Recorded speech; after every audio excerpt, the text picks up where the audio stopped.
안녕하세요. 서령고등학교 최진규입니다. 여러분들 반갑습니다.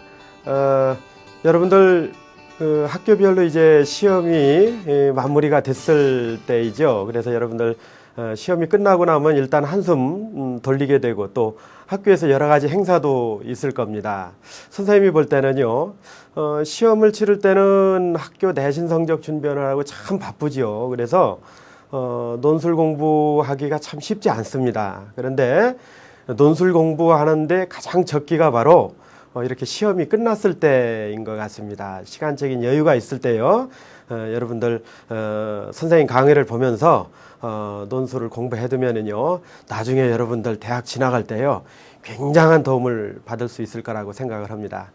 지난 시간에 우리가 시사 주제를 가지고 통합해서 논술을 공부하는 그런 내용을 공부했는데요.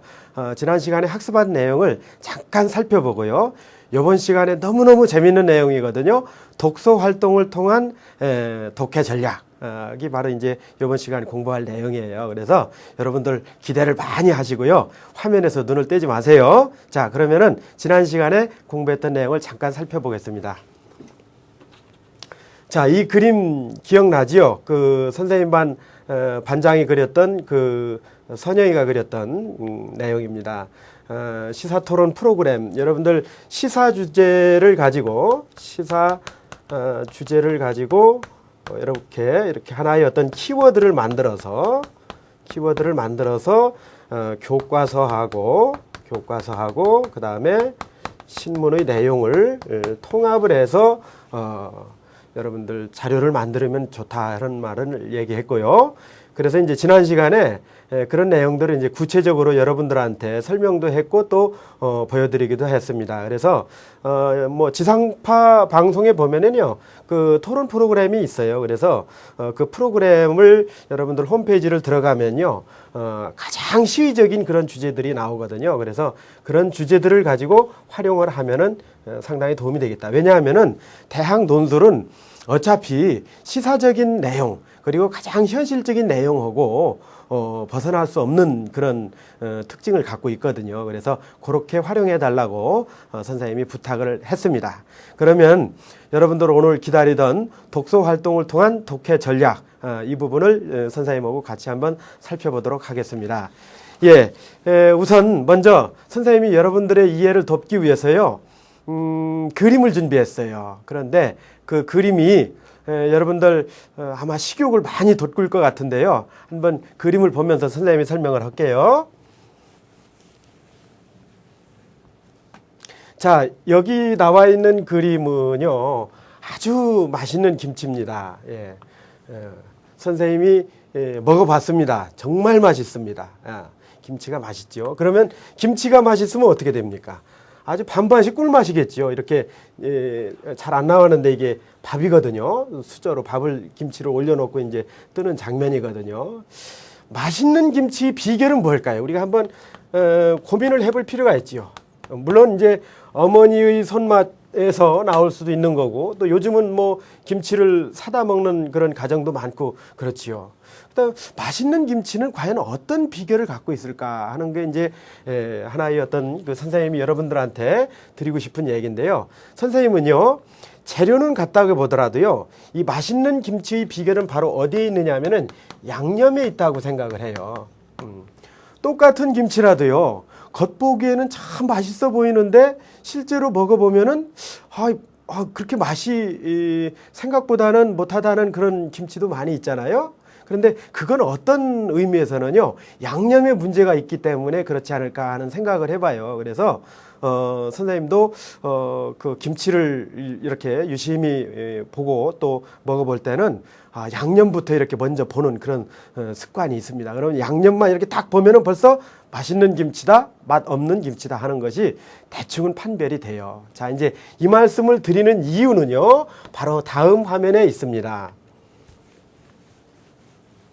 자, 여러분들 이제 제가 김치에 비유를 했기 때문에요, 글도 맛있는 글이 있잖아요. 그러니까 여러분들이 글을 읽을 때요, 글 읽는 재미가 정말 너무너무 그 시간 가는 줄 모르게 이렇게 글이 읽히고 또 때로는 밤을 꼬박 새워가면서 읽는 글도 있잖아요. 그런 글도 있는데, 자, 그런 글은 어떤 특성이 있을까요? 맛있는 글은 바로 읽는 재미가 깨를 볶는다. 깨가 이게 이제 여러분들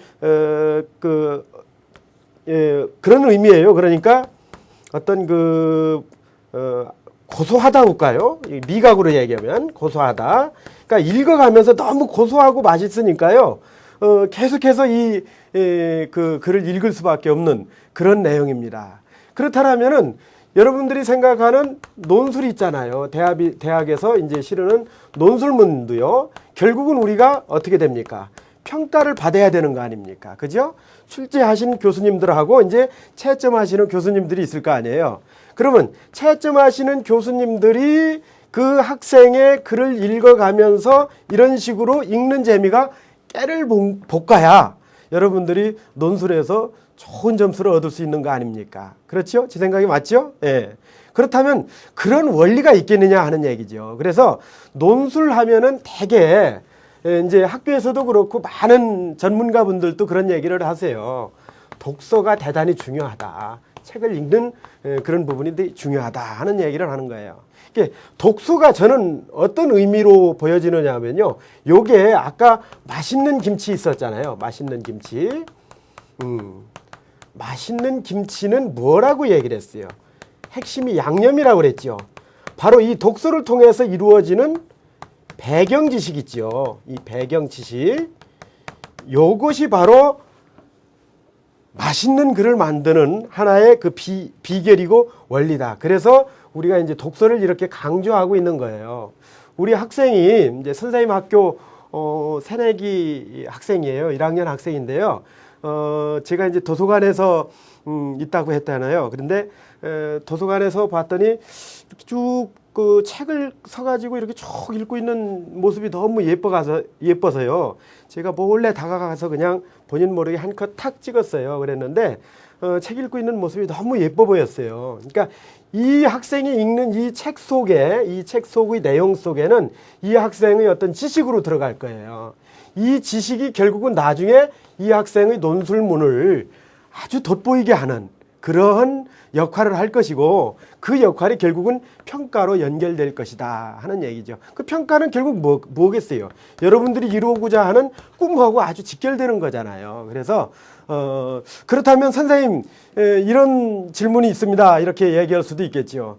학교에서 독서를 굉장히 강조하고 또 책을 많이 읽어야 된다고 하고 또 독서로 또 써야 되고 또 학교생활기록부에 독서활동 상황도 있고 에듀팟에 독서활동 상황도 있고 또 요즘은 독서지원 시스템도 있고 해서 독서 아주 독서를 너무 많이 강조하는데 그럼 실제로 그 독서를 논술문에서 활용을 해야 될 텐데 활용하는 방법을 제가 모르겠습니다. 이렇게 얘기하는 학생들이 있을 거예요. 그래서 제가 오늘 여러분들이 궁금했던 것들을 아주 확 시원하게 다 풀어드릴 거예요. 그래서 그 부분을 또 선생님이 직접 글을 통해서 시범을 여러분들한테 보여드릴 거거든요. 그러니까 여러분들 계속해서 눈을 떼지 말고 화면을 집중해 주세요. 자, 다음 화면을 가겠습니다. 자, 여러분들 고등학교 2학년, 3학년 학생들은요, 요 지문이 좀 굉장히 익숙한 그런 지문일 거예요. 선생님이 교과서를 직접 가지고 왔거든요. 이 교과서입니다, 여러분들. 2학년, 3학년 학생들은 이 교과서를 가지고 계속 공부를 했었죠. 근데 1학년 학생들은 이제 이 국어 교과서마저도 선택이 돼서 학교마다 이제 교과서가 다 다릅니다. 그러나 2, 3학년 학생들은 아주 친숙할 텐데요. 이 교과서에서 이 교과서의 196쪽을 피면 바로 이 부분입니다. 이 부분이거든요. 이거 선생님이 학생들 가르치는 교과서인데 직접 그냥 이렇게 여러분들 가지고 왔어요. 이 교과서인데요. 이 교과서에 보면은 다산 정약용 선생께서 쓰신 유배지에서 보낸 편지라는 그 글이 있어요. 그러니까 선생님이 지금 이 교과서를 보여드리는 이유는요, 그런 의미가 있습니다. 어떤 의미가 있느냐 하면요, 독서를 통해서 꼭 배경 지식을 쌓아가지고 좋은 논술문을 쓰느냐 하면은 꼭 그런 건 아니다는 말씀이에요. 여러분들이 교과서에서 배웠던 내용들이 있잖아요. 그런 내용들도 얼마든지 논술문에서 활용할 수 있다라는 거죠. 그러니까 대개 이제 학교에서 배운 교과서의 지식은 여러분들 내신 점수를 이제 획득하는 데만 주로 활용한다라고 이렇게 편견을 가지고 있는데요. 논술에 활용을 하면요, 아주 이게 기가 막힌 그러한 그 내용이 될 수 있어요. 특히 이제 저도 논술대회 심사위원으로 이렇게 몇 번 나가보면요, 학생들이 이제 논술문을 쓰다가 교과서에서 배웠던 내용을 논거로 삼아서 자기 주장을 펼치는 학생들이 덜어 있거든요. 그런 학생들은요, 아, 이 학생이 교과서에서 배웠던 내용을 자기 글로도 연결시킬 수 있구나 하는 그런 능력이 있다라는 것이 돋보이게 저한테 보여져요. 그래서 그런 학생들은 제가 사실은 조금 점수를 조금 더 주고 있습니다. 그런 의미에서 여러분들도, 그러면 선생님, 유배지에서 보낸 이 편지라는 요 글을 가지고 어떻게 그 논거로 삼아서 글을 쓸 수 있을까요? 라고 여러분들 생각할 수 있겠지요. 근데 여러분들 이 교과서에서 배웠던 이 글은 어떤 내용입니까? 다산 정약용 선생이 두 아들에게 이제 편지를 보낸 거잖아요. 그죠? 유배지에서. 그래서 어떻게 하라는 얘기했어요. 정말로 이제 너희들이 근검 절약해라 하는 얘기죠. 그리고 너희들 몸을 움직여서 실제로 채소도 심고 또 나무도 심고 이렇게 해서 실제적으로 노동을 해서 얻은 그 땀의 소중한 가치. 그러니까 어떤 결실 있잖아요. 결실. 어떤 결과잖아요. 이 결실이나 결과는 우연히 얻어지는 것이 아니라 어떤 노력, 자신의 노력에 의해서. 그러니까 땀의 어떤 그 소중함, 땀의 소중함, 이런 것들을 너희들이 깨달았으면 좋겠다라고 이렇게 얘기하는 그런 내용입니다. 이 글의 내용이요. 그렇다면은 이 글은 어디에다가 쓸 수 있을까요? 어디에다가 여러분들 활용을 했을까요? 만약에 대학의 논술문 가운데요, 우리 사회에 여러 가지 지금 문제점들이 있잖아요. 시사적인 문제 가운데 이제 예를 들어 이제 무슨 많이 쓰잖아요. 대박 이러잖아요. 대박 열풍, 그죠? 대박 열풍. 이런 것들. 그래서 복권도 사고 경품도 내걸고 이렇게 합니다. 그런데 이 대박 열풍이라는 것은 사실은 어찌 보면은 이것은 사행심을 조장하는 거거든요. 어찌 보면요.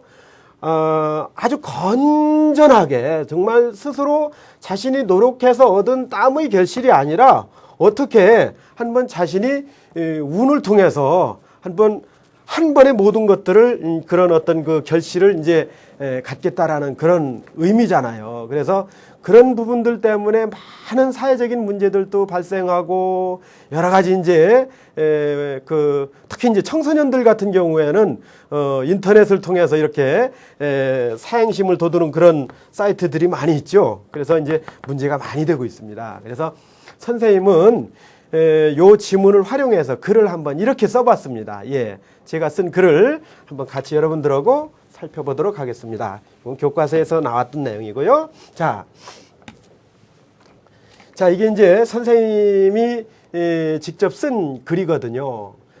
다산은 여러분들 아시다시피 이제 정약용 선생이잖아요. 자식들에게 이제 두 아들에게 준 가르침이라는 제목을 그렇게 정했어요. 그래서 조선 후기 대표적 실학자인 다산 정약용은 그를 총애하던 정조 임금이 승하하자 이제 돌아가신 거죠. 경상도 장기로 유배에 처해지고 그해 말 다시 전남 강진으로 옮겨집니다. 그곳에서 정약용은 집에 있는 두 아들에게 편지를 쓴다. 여기까지 우리가 배웠던 내용이잖아요. 교과서에서. 그리고 교과서에서 있었던 내용들 중에서요, 요 부분을 제가 그냥 그대로 가지고 왔어요. 이렇게 겹다음된 부분은요. 뭐라고 얘기했냐면, 내가 벼슬하여 자식들에게 물려줄 밭대기조차 장만하지 못하고 오직 근과 검 두 글자를 정신적인 유산으로 남길 터이니 너희들은 야박하다 여기지 말고 항상 생활 속에서 실천하라 이렇게 당부하고 있죠. 근검절약하라, 열심히 노력하라, 그런 얘기죠. 다산은 선비신분인 자식들에게 책만 읽지 말고 직접 몸을 움직여 나무도 심고 과일도 가꾸고 채소도 재배하도록 이렇게 당부를 합니다. 그래서 말하자면 살아가면서 헛된 것을 바라지 말고, 이 헛된 것이라는 게 이게 뭘까요? 이게 사행심이죠. 따지고 보면. 예.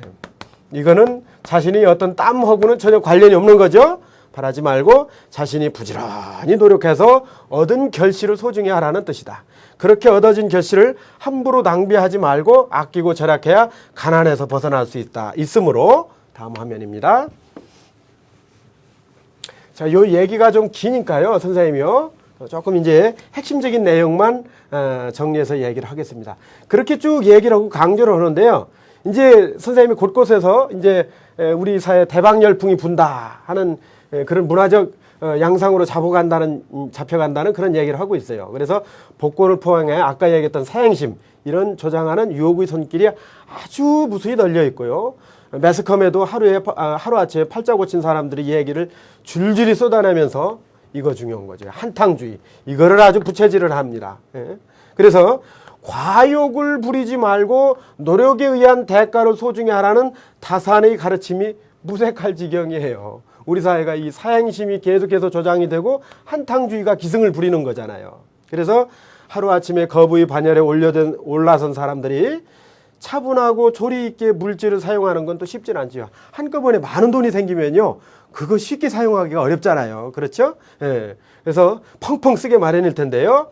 피땀 흘린 대가로 얻은 것이 아니기에 흥청망청 쓰고요. 얼마 못 가 패가 망신했다는 그런 후일담도 언론을 통해서 들려오고 있지 않습니까? 이처럼 일시에 거액의 물질적인 만족을 가져오는 대박은 그 이면에 인간의 심성을 파괴하는 아주 무서운 비수, 아주 날카로운 칼이죠. 이거를 품고 있는 겁니다. 따라서는 선생님이 항상 중요하다고 그랬죠. 따라서 뒤에, 그죠? 접속어. 따라서 물질은 누가 봐도 다산 선생이 강조했던 이 땀과 노력이 스며들어 얻어질 때만이 의미가 있고 떳떳한 가치를 지니는 것이다. 넘어가겠습니다. 잠깐 치우고요. 자, 지난해 로또 여러분들도 혹시 사본 경험이 있을지 모르겠네요. 선생님도 솔직히 한 두세 번 사본 일이 있습니다. 사본 일이 있는데 한 번도 돼본 일이 없습니다. 아까운 돈만 날렸죠. 매출액이 3조 6천억 원에 이르고요. 경막, 경륜 이런 레지형 도막의 규모가요, 엄청나네요. 14조 원대인 것으로 추정됐다고 얘기를 하네요. 우리나라 여러분들 혹시 이런 얘기해서 미안한 얘기지만은 우리나라 교육 예산이 얼마인지 아세요? 한 28조 정도 이렇게 돼요. 초, 중, 고등학교, 대학교까지 해서 다 쓰는 교육 예산이 28조, 조금 더 되면 이제 30조 가까이 되는데요. 이렇게 사행심에 들어가는 돈이 14조 원대라는 돈이 어마어마하게 들어가는 겁니다. 이런 사행산업이 급성장한 배경에는 꽤 그렇죠. 여행을 바라는 사회, 그런 분위기와 또 이런 산업이 발달하면 또 국가에서 세금을 많이 걷어들일 수 있죠.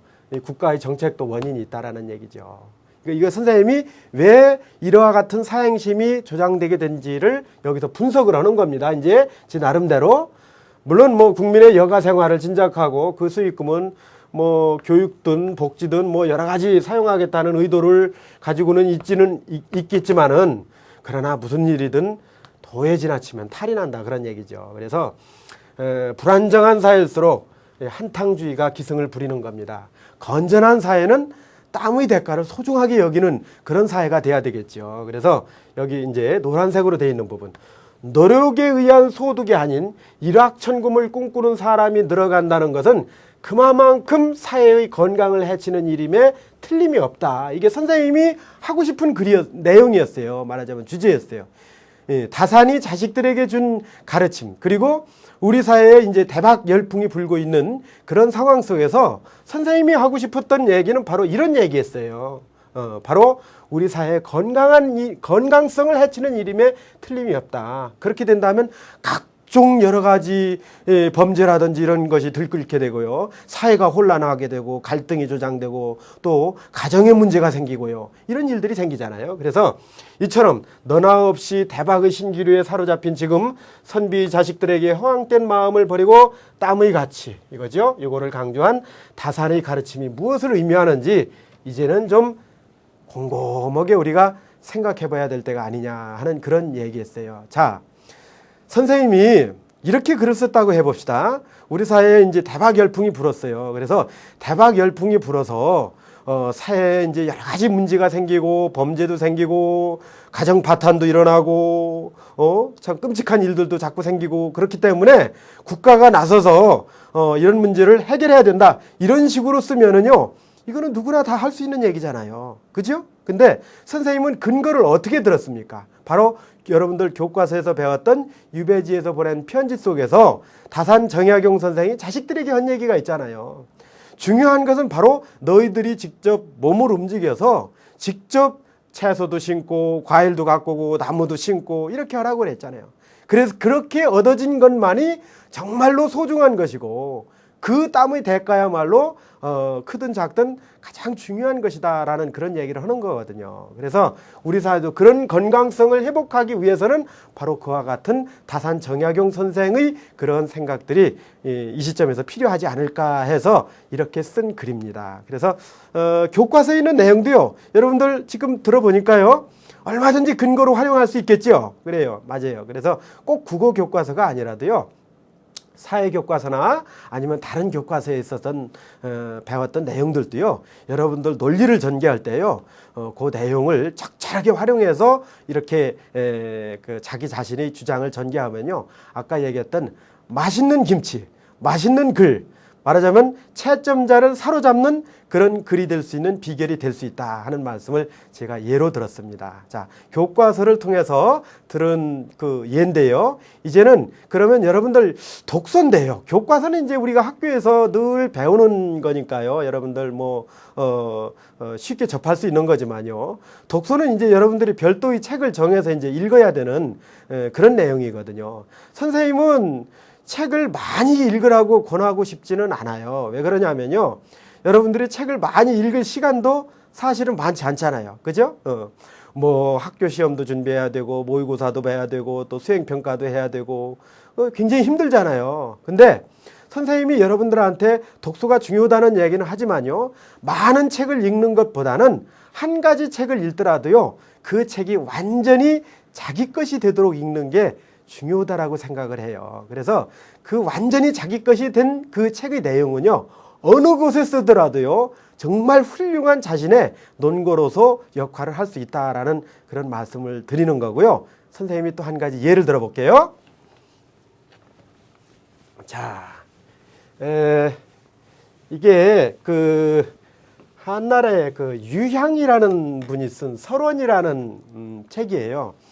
여러분들 지금 이 책은요 구할 수가 없어요. 그래서 도서관에 가면 혹시 있을 겁니다. 그래서 선생님도요 이 책을 선생님이 있는 그 지역의 그 도서관에서요 딱 한 권이 있어요. 이 책이 아주 오래됐어요. 이렇게 여러분들 보시면은 좀 낡았잖아요. 이 낡은 책 속에 또 훌륭한 지혜가 담겨 있다고요. 이 유향이 쓴 설원이라는 책에 보면요.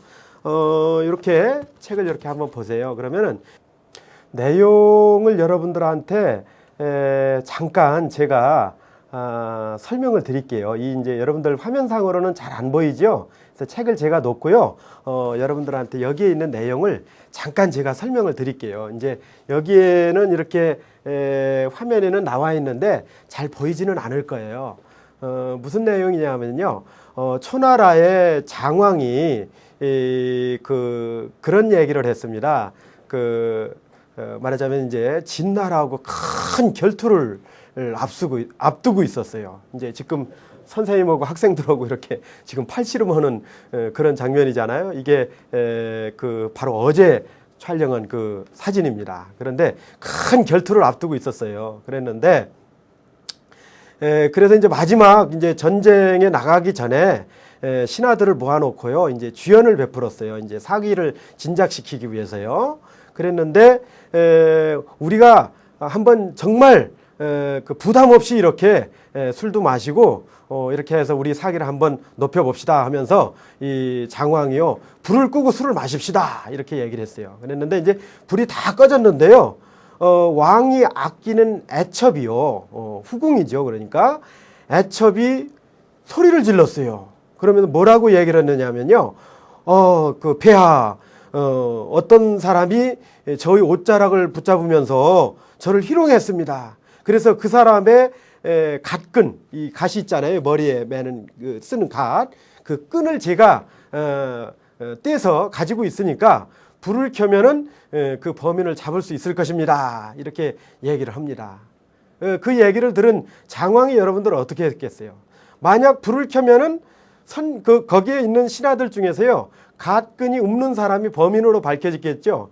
그러면 왕의 애첩, 후궁을 희롱한 죄는 여러분들 국사 시간에 배워서 알겠죠. 그거는 참 본인이 그 중벌을 받는 거는 물론이고요, 그 가족들한테까지도 영향을 미치겠죠.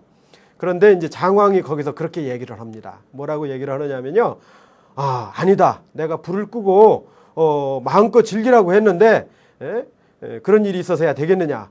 모든 신하들은 자신이 메고 있는 갓끈을 다 잘라버려라. 떼내라. 이렇게 얘기를 했어요. 그러면은 갓끈을 모든 신하가 다 떼내면 어떻게 되겠어요? 불을 켜도 누가 그 애첩을 희롱했는지 모를 거 아닙니까? 그러면은 사실은 그 갓끈을 뗐던 그 신하는 가슴이 두근두근 했겠죠. 아이고, 나 이제 큰일 났구나 했는데 임금께서 그렇게 말씀을 하신단 말이에요. 그랬어요. 그리고 나서 이제 불을 켰는데 모든 신하가 다 갓끈을 뗐으니까 누가 애첩을 희롱했는지 모르지요. 예. 이렇게 하고 나서 이제 진나라하고 일대 큰 전투가 벌어졌습니다. 이제 물론 이제 초나라가 군사력이나 이런 부분에서 굉장히 진나라에는 상대가 되지 않을 정도로 약했었지요. 근데 옛날 그 전쟁이라는 것이 이제 장수들끼리 나가서 앞에서 먼저 겨뤄보고 그 승패에 따라서 그 사기가 좌우되잖아요. 근데 이 초나라의 장군이요, 말을 타고 나가서요, 진나라의 그 장수하고요, 아주 강한 장수하고요, 이렇게 나가서 싸우는데요, 완전히 자기 목숨을 다 내놓고 이렇게 그 장수와 싸워서 그 장수를 물리치는 거예요. 그러니까 초나라 그 군사들이 사기가 충천한 거 아니겠습니까? 그 상황에서 전쟁을 해서요, 그런 어려운 상황에서 전쟁을 해서 결국은 초나라가 승리하게 되거든요. 그리고 나서 이제 장왕이 기뻐하면서 나중에 그 앞에 나가서 이제 그 진나라 장수와 싸움을 했던 그 신하를 부릅니다. 불러서요, 얘기를 합니다. 내가 경에게 그 원하는 것들을 다 해줄 테니까 한번 말씀해 보시오. 이렇게 얘기를 하니까 그 장수가 뭐라고 하냐면, 아닙니다. 오히려 제가 폐하의 은혜를 입었습니다. 무슨 얘기냐? 이렇게 얘기를 하니까 그 싸움에 나가기 전에 주연에 베풀었을 때 애첩이 소리를 지르고 옷자락을 잡아당겼던 신하가 바로 저였습니다. 폐하께서 그 은혜를 베풀어 주셨기 때문에 저는 이미 죽은 목숨이나 다름없었습니다. 그랬는데 폐하께서 은혜를 베풀어 주셔서 제가 살아나게 됐고 새로운 생명을 폐하를 위해서 바쳐야 되겠다라고 각오를 하고 죽을 각오를 하고 나가서 싸웠던 겁니다. 이랬었거든요. 결국은 초나라 장왕이요, 그런 만약에 그 갓근의 임자를 밝혀내서 처벌을 했으면 어떻게 될까요? 진나라의 싸움에서요, 이길이라는 보장이 없었겠죠. 오히려 질 확률이 더 많았을 겁니다. 그러니까 인재라는 것도 그래요. 국가의 인재라는 것도요, 때로는 인재가 실수할 수도 있거든요. 그런데 그 인재가 실수했을 때 과연 어떻게 해야 될 것이냐. 학교에서도 마찬가지입니다. 학교에서도 학생이 잘못했어요. 잘못할 수 있죠? 학생이니까요. 그랬을 때 과연 우리가 어떻게 해야 될 것이냐 하는 부분. 그래서 제가 이런 내용을 가지고 이제 한번 정리를 할 건데요. 조금 있다가 독서는요, 방금 전에 선생님이 얘기한 거 있잖아요. 그 부분은요, 사실은 책을 읽는다라는 거는 사실은 이건 승부예요. 진나라하고 초나라하고 싸우는 것처럼 굉장히 승부예요. 그러니까 여기서 책을 통해서 배경 지식을 갖고 있는 학생은요, 논술문에서 그 배경 지식을 활용을 해서 적극적으로 자기의 어떤 논리를 개진할 수 있는 거고요. 정말 평가자를 사로잡을 수 있는 그런 글이 되는 겁니다. 그런데 독서가 그렇게 쉽지는 않지요. 마치 지금 어제 선생님하고 우리 그 선생님 반 학급의 학생하고 이렇게 팔씨름을 하는 장면이에요. 이 학생이 가장 팔씨름이 세다고 저한테 도전을 했거든요. 저는 처음에는 지금 웃고 있습니다. 설마 내가 지겠느냐 이렇게 이제 웃고 있죠. 다음 화면을 보겠습니다. 제 표정이 조금 일그러지기 시작했죠. 그런데 이 학생은 아주 사력을 다해서 지금 하고 있습니다. 다른 학생들은 지금 신기하게 쳐다보고 있겠죠. 결과는 제가 말씀드리지 않겠습니다. 제가 이겼는지 우리 학생이 이겼는지 그림을 보고 한번 여러분들 판단을 해보시길 바랍니다. 독서는요, 나한테 비장의 무기를 갖는, 그래서는 그야말로 비장의 무기를 갖추는 거거든요. 방금 전에 초나라 그 장왕의 고사였지요. 그 고사를 활용해서 선생님이 쓴 글을 한번 보여드릴게요. 자, 요 얘기를 선생님이 직접 쓴 글인데요. 이 글을 읽기 전에 먼저 이제 여러분들한테 전제 조건으로 제가 얘기를 드릴게요. 이 황우석 교수 사태인데요. 이게 한 7, 8년 전에 있었던 일이기 때문에 시간이 오래 지났기 때문에 지금 이야기해도 뭐 크게 어떤 이슈가 되고 그럴 사항들은 아니에요. 근데 이 글은요, 당시에 황우석 교수 사태가 났을 때 국민들이 분노가 하늘을 찌를 때였을 때예요. 그때 제가 쓴 글이고 이 글이 모 신문사에 이렇게 칼럼으로 실렸었던 그런 글입니다. 그래서 당시에는 우리 황우석 교수님의 그 이름만 나와도요, 굉장히 국민들이 분노하고요. 특히 신문이나 인터넷 매체 같은 데에서는 황우석 교수와 관련된 글만 쓰면은 악플이 막 포도송이처럼 줄줄줄줄 달리던 그런 시대였거든요. 그래서 이제 저도 학교에서 아이들을 가르치고 있지만은 이 문제에 대해서는 나도 할 얘기가 있다. 왜냐하면은 내가 읽었던 설원이라는 책에서 장왕의 고사를 알고 있는데 황우석 교수의 문제를 이런 식으로 풀어가면 어떨까 하는 그런 제안을 우리 사회에 이제 제가 하고 싶었던 거예요. 그래서 이제 이 글을 썼는데요. 과연 이 글을 읽고 난 독자들이 과연 어떤 식으로 반응을 했을 건지 그 내용은요, 이 글을 읽고 난 뒤에 제가 말씀을 드리도록 할게요. 자, 제목은 황우석 충격 장왕의 지혜로 풀자, 이런 내용이네요. 자, 어쨌든 처음에는 선생님은 문장은 짧게 쓴다고 그랬죠. 첫 문장은요. 줄기세포는 아주 간명하게 존재하지 않는 것으로 밝혀졌어요. 이제 거짓이었다, 이런 얘기죠.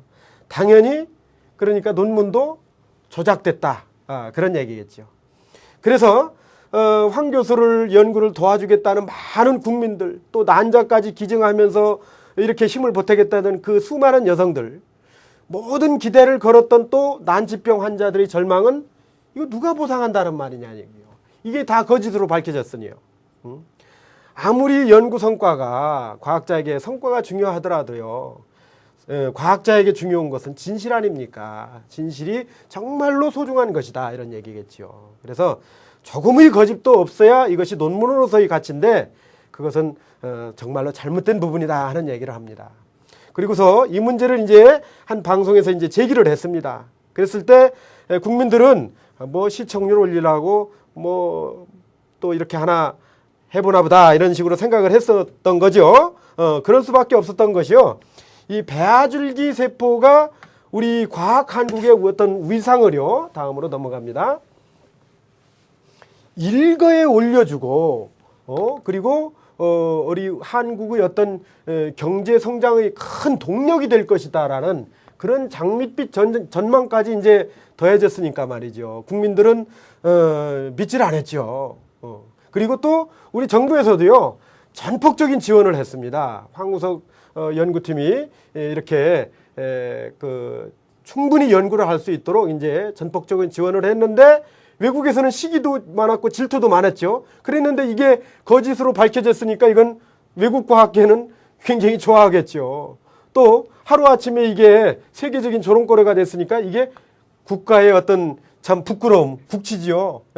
이게 아니고 무엇이겠느냐, 이런 얘기죠.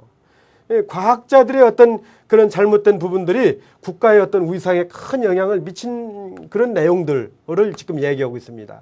그리고 이제 서울대에서 직접 조사를 했지만은 배아줄기 세포가 뭐 어쨌든 간에 드러나지도 않았고, 실제적으로 이제 논문 조작이 사실로 이제 드러나는 그런 과정을 지금 이 부분에서 쓰고 있는 겁니다. 다음 넘어갑니다. 자, 여기서 어쩌면 이거는 중대한 범죄죠. 초나라 장왕의 그 애첩에 치맛자락을 끌어당긴 그러한 그 신하처럼 엄청난 범죄에 해당될 수도 있습니다. 그런데요. 그러나 이번 황우석 연구팀의 논문 조작은 과학계의 철학 부재. 우리가 과학을 지난번에도 선생님이 그런 얘기를 했죠. 황우석 교수하고 황상익 교수하고 논쟁이 있었던 얘기를 여러분들 기억을 할 겁니다. 그때 황우석 교수는 과학이 효자 상품으로서의 어떤 실용성에 중점을 둬야 된다라고 강조했을 때 황상익 교수는 뭐라고 얘기했어요? 아니다. 과학은 그 가치, 과학이 미치는 영향, 그것은 이제 성찰적 가치라고 얘기를 하죠. 그러니까 황우석 교수는 도구적 가치인데 황상익 교수는 과학의 성찰적 가치를 굉장히 중요시 여겼던 분 아닙니까? 그런 내용이잖아요. 그랬는데 그렇다 보면은 황상익 교수가 말했던 것처럼 과학의 어떤 철학 부재가 바로 이러한 문제를 나온 것이 아니냐. 또 어떤 성과주의에 집착한 소영웅주의 문화가 이런 일들을 가져왔다는 부분에 대해서는 사실 우리 사회, 우리 구성원 모두, 우리 국민 모두가 사실은 똑같이 잘못이 있는 게 아니냐라는 생각을 하는 겁니다. 이렇게 얘기를 하면 또 제가 또 지탄을 받을 수가 있겠죠. 향후 황우석 교수의 처리와 관련하여 춘추전국시대 초나라 장왕의 일화는 하나의 시금석이 될 수 있다. 장왕이 어느 날 밤 신하들을 모아놓고 주연을 베풀었다. 바로 그때 등불이 꺼지더니 왕의 애첩이 비명을 질렀다. 누군가가 그녀의 옷자락을 잡아당기며 희롱한 것이다. 그녀가 지고 있는 갓근의 임자만 밝혀내면 극형에 처해질 범인이 드러나겠지만 왕은 없었던 일로 마무리했다. 몇 년 후 진나라와 국운을 건 전쟁이 벌어졌을 때 목숨을 걸고 싸우는 한 장수가 있어 불리한 전세를 뒤집고 대성을 거둘 수 있었다. 나라를 위기에서 구원해낸 장수는 다름 아닌 주연에서 임금에게 애첩에게 갓근을 빼앗긴 신하였다. 이게 뭡니까? 여기가 이 부분이 선생님이 위양이 쓴 서론에서 읽었던 내용을 그대로 어느 정도 요약을 해서 근거로 갖다 놓았던 부분이죠. 그죠? 이 부분이 바로 그런 내용이죠. 자, 그 다음 봅니다. 이 근거를 활용해서 비록 사이언스에서 게재된 줄기세포 논문 관련이 조작됐다. 이렇게 이제 결론이 나왔지 않습니까? 다음으로 넘어갑니다. 그랬지만은 그래도 황우석 교수는 침체에 빠진 우리 한국 과학계의 의욕을 불어넣고 또 어떠한 교육정책으로 풀지 못했던 이공계라든지 기초과학 기피 현상의 해소, 그래서 과학 열풍을 불러온 부분은 우리가 어느 정도 인정을 해야 되는 부분이 아니냐. 사람이 사랑이 깊을수록 헤어지는 아픔은 너무 큰 거지요. 그죠? 그럴 수밖에 없듯이 황 교수를 우리 국민들은 너무 사랑했었지요. 그랬는데 그게 거짓이었다니까 정말 울분이 터지는 그런 심정이었겠죠. 그래서 국익을 도모한다는 측면에서 보면은 올바른 판단은 아니다. 내친다라는 것은 황 교수 입장에서 보면은 이번 파문으로 인하여 그간 자신에게 집중되었던 세간의 이목과 관심에서 벗어나 부담 없이 어쩌면 연구에 전념할 수 있는 기회도 될 수 있다. 그동안 우리가 황우석 움직임에 일거수일투족의 모든 언론이나 국민들이 관심을 갖고 있었잖아요. 그래서 저는 이런 얘기를 하는 겁니다. 전쟁을 승리로 이끈 공로를 인정받아 왕의 부름을 받은 장수는 저는 이미 죽은 목숨이었으나 폐하의 온정으로 살아날 수 있었으니 목숨을 바쳐 그 은혜에 보답하려 했을 뿐입니다. 라고 이렇게 얘기를 했습니다. 애첩을 희롱한 신하를 중벌에 처하지 않고 덕으로서 감싼 장왕의 지혜로운 판단이 나라를 위기에서 구했듯이 인재란 우여곡절을 겪은 끝에 탄생하는 법이다. 인재는 거저 그렇게 얻어지는 법이 아니다. 이런 얘기예요. 이런 우여곡절 끝에 설령 잘못할 수도 있어요. 잘못할 수도 있지만은 그러나 그 잘못에 대해서 엄중한 벌을 가하는 것은 물론 필요하겠지만은 때로는 그러나 그런 부분에 대해서도 사려 깊은 판단이 필요하지 않느냐. 그래서 끝에 이렇게 썼습니다. 당장은 황 교수가 밉더라도 백의종군할 수 있는 기회마저 박탈하는 것은 대한민국을 2번 죽이는 것이나 다름없지 않겠느냐. 그래서 제 생각은 그런 생각이었습니다. 황 교수 본인도 국민에게 큰 죄를 지었다라고 이제 생각을 했겠죠. 분명히 이제 깨닫고 있었을 것이고. 그런데 이 배아줄기세포라는 그 부분은요, 정말 앞으로 세계에서 과학계에서도 그 경쟁이 굉장히 치열한 부분이고요. 또 이 배아줄기세포 하나만으로도 우리 국민들이 뭐 선진국을 뛰어넘어서 우리 국가의 위상이나 국력을 높일 수 있는 큰 어떤 프로젝트였거든요. 근데 이 상황에서 황우석 교수가 이제 잘못했지만은 그러나 우리가 그에게 한 번 더 국민이 용서를 해준다라면은 그 장왕이 용서해줬던 그 신하처럼 자기의 온몸을 바쳐서 정말 과학 한국의 어떤 위상으로 해서 바칠 수 있는 기회를 줄 수 있지 않겠느냐. 만약에 내친다라면은 대한민국을 2번 죽이는 것이 아니겠느냐 하는 그런 쪽에서 제가 이제 이렇게 마무리를 지었던 글인데요. 글쎄요, 이때 당시에 이 글을 읽은 독자들은요, 사실 뭐 종이신문으로도 나오긴 했지만은 인터넷에서도 이제 나왔던 글이니까요, 악플이 거의 안 달렸습니다. 안 달린 이유를 여러분들 생각해 보면요, 제가 만약에 황우석 교수 그가 가지고 있는 재능은 어느 정도 있으니까 용서해 주자 이렇게 쓰면요, 정말 저한테 악플을 엄청나게 달았을 테고, 학교로 전화 걸어서 학교에서 아이들이나 잘 가르치지 무슨 그런 문제까지 개입하고 있느냐 이렇게 얘기하시는 국민들도 또 많았을 거예요. 근데 전화 한 통 받지 않았고요, 악플도 거의 달리지 않았습니다. 이유는 어떤가요? 바로 이게 선생님이 읽었던 그 글의 서론의 그 내용을 근거로 했기 때문에 읽어보니까 그럴 수도 있겠다. 지금 우리가 여기서 황 교수를 내친다고 해서 우리에게 득이 될 건 뭐가 있겠느냐. 물론 화나긴 하지요. 그렇지만 이런 것도 하나의 의견이 될 수 있겠다 이렇게 생각을 하는 겁니다. 예, 바로 이제 그런 부분이 여러분들 이제 독서에서의 어떤 배경 지식이고 또 맛있는 글을, 정말 가치 있는 글을 만드는 비결이다. 그래서 선생님은 아까도 얘기했듯이요, 하나의 글을 읽더라도 정말 여러분들이 그 내용을 완전하게 이해해서요, 그거를 어느 곳에든 적재적소에 활용할 수 있는 그런 독서를 해주면 좋지 않겠느냐라는 그런 말씀을 드리고 싶은 겁니다. 예, 다음을 또 살펴보도록 하겠습니다. 자, 여러분들 이제 실전으로 가서요, 2008학년도에요 중앙대학교에서 나왔던 수시 논술 문제예요. 이 문제인데요, 이 문제는 간단하게 이 문제를 선생님이 뭐 풀어보고 이러진 않을 거예요. 독서와 관련된 얘기를 할 거니까요. 자, 여기 보시면요, 지금 고등학교 경제교과서에서 지금 나온 지문이에요. 근데 내용은 무슨 내용이냐면 항상 첫 문장 중요합니다. 사람들이 생활하는 가운데 생겨나는 이해관계의 대립이나 분쟁을 조정해 주는 것이 정치의 역할이다. 정치라는 거는 어떤 대립 있죠. 분쟁. 이런 것들을 조정하는 것이 정치의 역할이다. 경제도 마찬가지죠. 경제 활동을 통해서 자신의 욕구를 충족시키는 과정에서 각자 더 많은 이익을 얻으려 하기 때문에 이렇게 분쟁이 발생하는 겁니다. 그렇잖아요. 각종 분쟁의 조정과 해결을 돕는 건 정치다. 그러니까 정치가 해야 될 역할, 정치의 말하자면 어떤 역할, 정치가 왜 필요하냐 하는 그런 얘기를 지금 하고 있는 겁니다. 예. 정치는 분배와 관련하여 형평성을 추구하기 위하여 합리적인 제도와 정책을 마련하며 생산과 관련하여 공정한 경쟁이 가능하도록 계엄으로써 경제활동을 또 지원해야 되는 것. 당연한 말씀이죠. 예. 이건 교과서에 있는 내용이니까요, 지문이 어렵진 않지요. 그 다음에 넘어가겠습니다. 이 지문은 한번 여러분들 지난 시간에 본 적이 있죠. 예. 이 지문이 이제 설명을 지난번에 간단하게 설명을 했고, 그 다음에 끝에 내용을 선생님이 읽어주면서 이게 무슨 내용이다라는 거를 이야기를 했었죠. 그러니까 이건 정치라는 것은 한마디로 어떤 것이다. 정치는 어떤 소통이다. 소통이 중요한 것이다. 소통이 중요한 것이다. 그러니까 어떤 대립이나 갈등이 있을 때는요, 대립이나 갈등이 있을 때는 서로 간에 어떤 의사소통, 상호 보완적으로 이제 의사소통을 통해서 그런 대립이나 갈등을 해결해 나가야 된다라는 그런 의미의 지문입니다. 아주 평이한 지문입니다. 영어로 돼 있어도요. 넘어갑니다. 자, 그 다음에요, 요 지문을 지금 선생님이 얘기하고 싶은 거예요.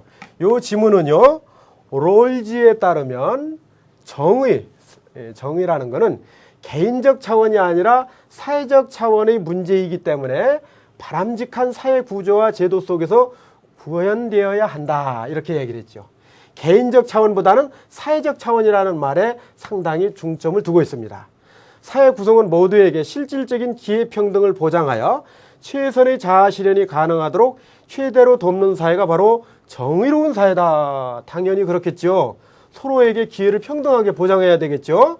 롤즈는 정의로운 사회의 원칙으로 평등한 자유의 원칙하고요, 차등의 원칙 두 가지를 제시했어요. 근데 두 원칙 중 보다 중요한 것은 이쪽에 무게를 뒀네요. 차등의 원칙 쪽에 무게를 두었어요. 차등의 원칙은 또 어떻게 나눴냐면요, 기회균등의 원칙하고요, 또 최소 수혜자 최대 이익의 원칙. 예. 가장 경제적으로 어려움을 겪는 사람한테, 그 사람한테 많은 이익이 돌아갈 수 있도록 하자는 게 바로 이제 최소 수혜자 최대 이익의 원칙이 되겠죠. 최소 수혜자는 사회적으로 가장 불리한 처지에 있는 사람들로서 이들에게 최대의 이익이 돌아가도록 하기 위해서는 어떤 의미에서는 가진 사람들이 역차별이다, 이렇게도 생각할 수 있잖아요. 그래서 역차별적인 분배가 이루어져야 된다 한다는 것이 이제 최소 수혜자 최대 이익의 원칙이 된다는 얘기입니다. 예, 여러분들 다음 화면을 통해서요, 선생님이 이 지문에 대해서 설명을 할 건데요. 여기서 나왔던 문제가요, 제시문 가와 나의 내용을 요약하시오 이랬죠. 가와 나의 내용을 요약하는 건 뭐 큰 어려움 없이 여러분들 이제 앞으로 또 요약에 대해서 공부를 할 거니까요. 그 부분은 넘어가고요. 그 다음에 제시문 다의 차등의 원칙 있잖아요. 아까 존 롤스가 얘기했던 그런 차등의 원칙 있잖아요. 이 차등의 원칙이 현실화되는 과정에서 나타날 수 있는 문제점을 제시하고 해결 방안을 제시문 가하고 나를 참조해서 서술하시오.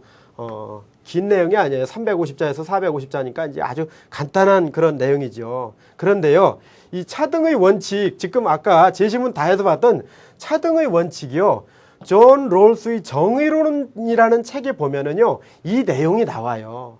내용이 나오고 그 지문의 내용을 그대로 가져온 거거든요. 한번 볼까요? 예, 차등의 원칙이 여기 나오죠. 그대로 이렇게 그 책에 나오는 그 내용이거든요. 요 지문을 그대로 따온 거거든요.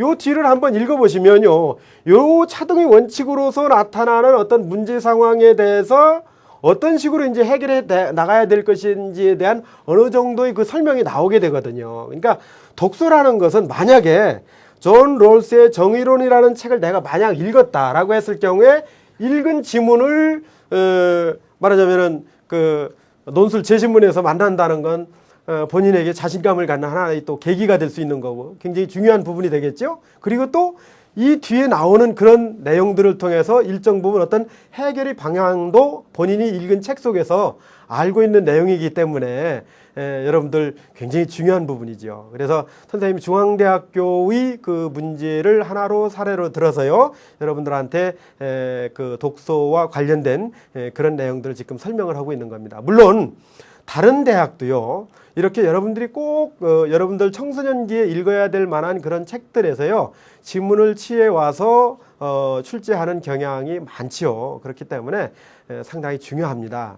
이렇게 지문을 독해하는데도 중요하지만은 또 자신의 글을 아주 맛있게 쓰는데도 대단히 중요하다라는 그런 사항을 이제 이번 시간에 여러분들하고 같이 공부한 거거든요. 여러분들 지금 뭐 시험이 끝나고 그랬으니까요, 시간이 조금 있을 거예요. 그럴 때는 여러분들 책을 좀, 좋은 책을 여러분들 읽어보세요. 그러면은 여러분들한테 많은 도움이 될 거고요. 꼭 시험이 아니더라도요, 내 인생을 아주 값지게, 정말 사람이 이제 건강하기 위해서는 영양도 보충해야 되잖아요. 우리 인간의 어떤 정신적인, 지적인 능력은 책을 통해서 그렇게 이제 보충이 되는 거다라고 선생님은 생각합니다.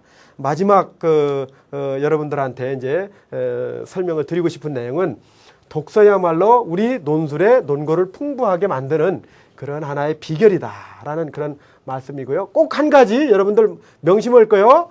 독서는 책을 많이 읽는 것도 중요하긴 하지만은 한 권을 읽더라도 어떻게 해요? 정말로 정밀하게, 세밀하게 그 내용이 완전히 내 것이 되도록 읽어서 나중에 언제 어느 때 어떤 글에도 내 자신의 어떤 근거로 활용할 수 있도록 하게 하는 그런 방법이 가장 중요한 방법이다라는 그 말씀을 여러분들 드렸습니다. 이제 마무리를 해가면서요, 여러분들 제가 한 가지 팁을 하나 드릴게요. 이제 선생님이 그 학교에 있는 장면입니다. 선생님이 학교에서 이제 독서 동아리를 맡고 있거든요. 그래서 그 독서 동아리 학생들하고요, 책을 놓고 지금 토론하고 있는 그런 장면이에요. 그래서 토론을 하다 보면은요, 다양한 의견들이 이제 주고받고 이렇게 할 수 있을 것 같은데요. 여러분들도 꼭 그 선생님이 아니더라도요, 그 친구들끼리, 마음에 맞는 친구들끼리 이렇게 동아리를 하나 만들어서요, 학교에 동아리를 신청을 하세요. 그렇게 해서 동아리 활동을 하면서 책을 읽고 토론을 하고 그러는 것이 읽은 내용을 좀 더 숙성시키는데 도움이 될 것이다. 그리고 또 한 가지는 뭐냐면요, 이렇게 동아리 활동을 하면서요, 요 내용을 그 에듀팟 있지요, 여러분들. 창의적 체험활동 종합 지원 시스템 있잖아요. 여기에다가요, 여러분들이 활용을 해서 써 넣으면은 더욱더 여러분들 대학 가는데 많은 도움이 될 수 있는, 그야말로 일거양득이죠. 예, 그렇게 될 수 있습니다. 오늘 독서 활동과 관련된 독해, 그리고 이제 글 쓰는 내용에 대해서 여러분들과 함께 살펴봤습니다. 재미있었는지 모르겠네요. 선생님은 너무 재밌었던 것 같은데요. 선생님만 재밌었나요? 예, 감사합니다. 다음 시간에 만나겠습니다.